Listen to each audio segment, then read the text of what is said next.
Luis Enrique doit-il mettre Kylian Mbappé sur le banc? On va voir tout ça dans cette vidéo. Salut à tous les gars, c'est Azial. Aujourd'hui on se retrouve pour une nouvelle vidéo. On va parler d'un sujet, on va pas parler que de ça, on va voir d'autres actions autour du PSG pour tranquillement se préparer pour le match de ce soir face au Barça. Barça-PSG ce soir, match très stressant, je commence un petit peu à stresser, je sais pas vous, n'hésitez pas à me dire dans les commentaires un petit peu dans quel mood vous êtes avant cette rencontre.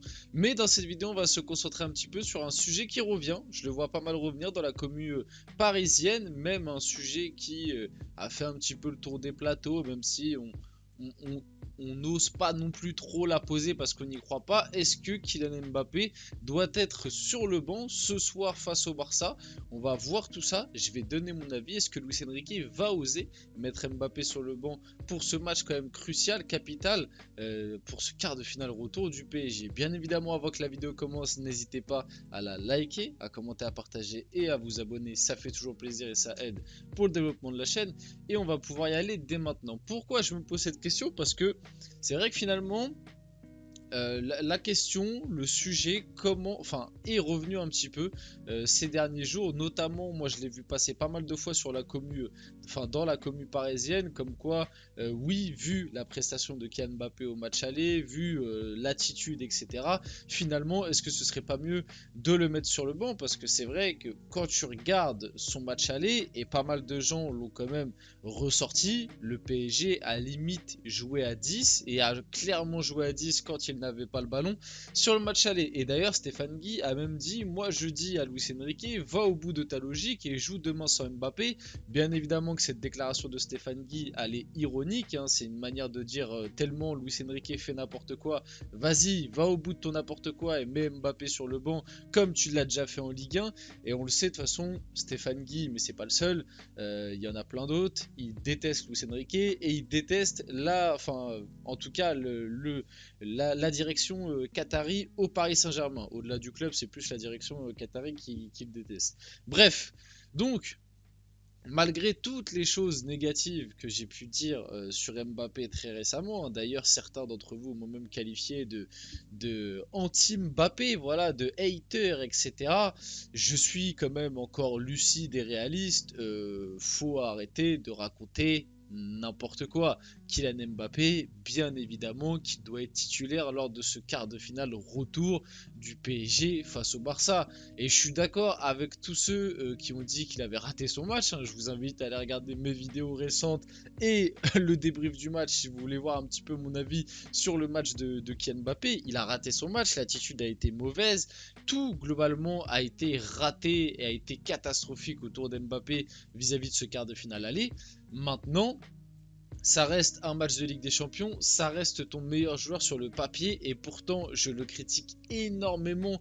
Mais si tu as un Mbappé qui même pas est dans une soirée légendaire, mais si tu as juste un Mbappé qui est bon, un Mbappé on va dire des grands soirs qui est juste bon, il va te faire la différence face à ce Barça-là. Parce que je suis désolé et je me suis rematé le match plusieurs fois.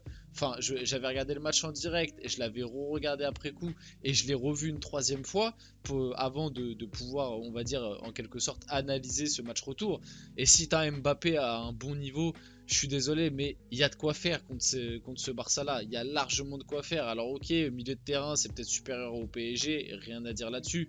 Ils ont des meilleurs joueurs en termes de qualité et tout. Mais malgré tout, si tu as un Mbappé des grands soirs qui est juste bon, il y a largement de quoi faire dans cette défense barcelonaise. Parce que finalement, on a tous dit, ouais, Koubarsi et Araujo, ils ont été exceptionnels face au PSG au match aller. En ayant revu le match à froid, Koubarsi et Araujo, ils ont été très bons, oui, parce qu'en même temps, ils n'ont pas eu grand chose à faire. Ils n'ont pas été mis en danger sur la première mi-temps. Ils avaient vraiment personne dans leur zone, puisque Asensio, en plus d'être fantomatique, décroché comme je sais pas quoi, et sur les phases sans ballon, à cause du placement aussi de Kylian Mbappé, il était obligé de venir défendre sur Koundé, il était obligé de venir défendre à gauche, donc ce qui fait qu'il dézone tout le temps de sa position.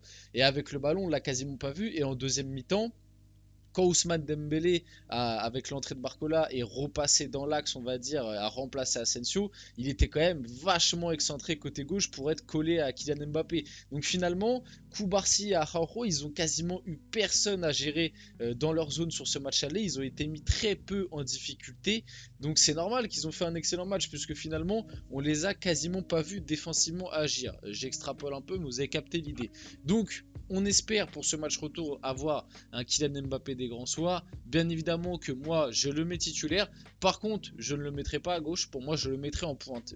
Franchement, je ferai une vidéo où on parlera un peu plus de, on va dire, la preview d'avant-match avec mon ressenti, ce que je pense, la compo probable, etc.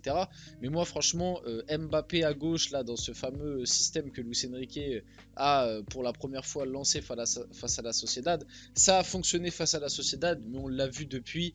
Globalement, ça n'a jamais aussi bien fonctionné que comme face à la Sociedad. Mbappé à gauche te coûte trop sans ballon. À chaque fois, il te laisse le couloir libre et sans ballon.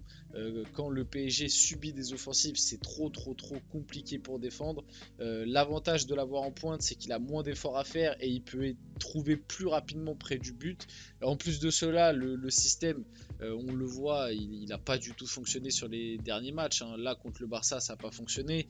Face à Rennes, non, face à Rennes, je crois qu'on a joué comme ça, on gagne 1-0. Alors certes, on les domine, mais c'était pas non plus une folie offensive. Face à Marseille, il n'avait pas fonctionné non plus. Donc globalement, le système ne fonctionne plus aussi bien qu'au début. Et moi, je repartirais sur un bon vieux 4-3-3 avec Mbappé en pointe, Barcola à gauche et Ousmane Dembélé à droite. Après, à voir ce que Luis Enrique va faire. Peut-être qu'il voudra toujours avoir cette supériorité au milieu de terrain face au milieu du Barça. Donc non, je ne suis pas d'accord, Mbappé ne doit pas être sur le banc. Et voilà, du coup, je ne suis plus un anti-Mbappé. Donc comme je dis qu'il doit être titulaire, et bien évidemment, j'espère qu'il me fera fermer ma bouche parce que je l'ai énormément critiqué. Et moi, honnêtement, je demande qu'une chose, hein, que Mbappé, ce soir, il mette triplé et que le PSG se qualifie. Hein. Et moi, j'attends que ça. Donc fais-le.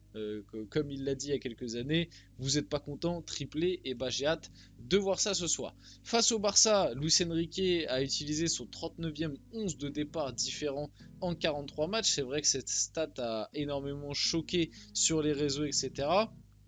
Moi, en vrai, je la trouve pas si choquante que ça. Alors, c'est vrai que 39-11 différents de départ en 43 matchs, ça fait beaucoup.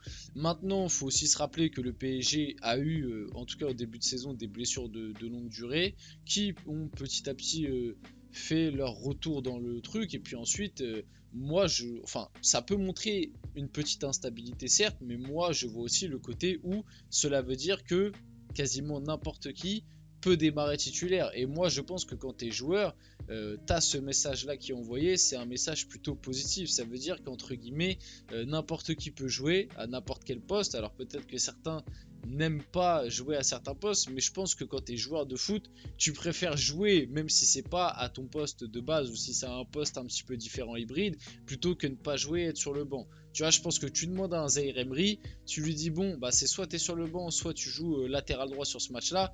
Je pense qu'il va te dire je préfère jouer même si c'est latéral droit. Et j'ai pris Zaïre Emery comme exemple. Hein. Ça veut pas dire que j'ai envie d'avoir Zaïre Emery en latéral droit. Il est très bien au milieu de terrain, mais vous avez capté la vibe. On a aussi eu les énièmes changements. Tu vois, 39-11 différents aussi, c'est parce que ils prennent en compte qu'à des moments Mbappé joue à gauche, puis après Mbappé joue en pointe. Pareil pour Dembélé, au début il jouait à droite, après il jouait du coup en pointe, en faux neuf, t'avais Ugarte qui joue en 6, après t'as eu Vitinha, après t'as eu Fabien Ruiz. Donc c'est pour ça qu'en fait 39-11 différents, oui, mais quand des fois t'as juste un changement, pour moi ça veut pas dire que tu chamboules non plus l'équipe, et c'est pour ça que peut-être cette info est un peu sortie de son contexte. En tout cas, Vicente Lizarazu sur Luis Enrique, le nombre de compositions différentes. La question que je me pose, est-ce que tu trompes ton adversaire ou tu te trompes, enfin, ou tu trompes tes propres joueurs en faisant ça? Pour le match retour, j'aimerais retrouver un peu d'ordre. En vrai, il n'a pas non plus totalement tort. Moi aussi sur le match retour, comme je vous l'ai dit, j'aimerais bien qu'on revienne au 4-3-3 qu'on avait il y a quelques temps, avec Mbappé en pointe, etc. Maintenant, on verra ce qui va se passer. Maintenant, on peut reprocher plein de choses à Luis Enrique, mais force est de constater que ce fameux changement de compo et ce changement tactique a surpris la Real Sociedad sur le retour, et ce qui a permis au PSG de bien les surprendre et de se qualifier avec un très bon Mbappé au passage. Donc ça a fonctionné à des moments, même là, Luis Enrique à l'aller, il s'est trompé sur sa compo de départ, on l'a dit. Maintenant, il s'est très bien ajusté sur la deuxième mi-temps. Et pour moi, sur la deuxième mi-temps, c'est pas de sa responsabilité si le Barça arrive à coller 2 buts au PSG. C'est plus des erreurs individuelles. Le vestiaire du PSG n'aurait pas compris la non-titularisation de Warren Zaïre-Emery lors du match face au Barça. Luis Enrique pourrait rectifier le tir en le faisant débuter au match retour. Bien évidemment que pour moi Zaïre Emery doit débuter ce soir et comme je l'avais dit à l'époque, je pense qu'il n'a pas démarré titulaire parce qu'il était sorti sur blessure face à Rennes et qu'il y avait peut-être encore une légère inquiétude, il n'a pas voulu prendre le risque. Et pour finir la vidéo, Lucas Hernandez sur les quarts de finale retour de Ligue des Champions entre le Barça et le PSG, je suis sûr qu'avec cette équipe, qu'on a et ce coach, on va aller chercher la qualification, on l'espère et on verra ça ce soir. On va finir la vidéo là-dessus, j'espère que cette vidéo vous a plu, si c'est le cas n'hésitez pas à la liker, à commenter, à partager et à vous abonner les gars. C'était Azial et on se retrouve très rapidement pour une prochaine vidéo.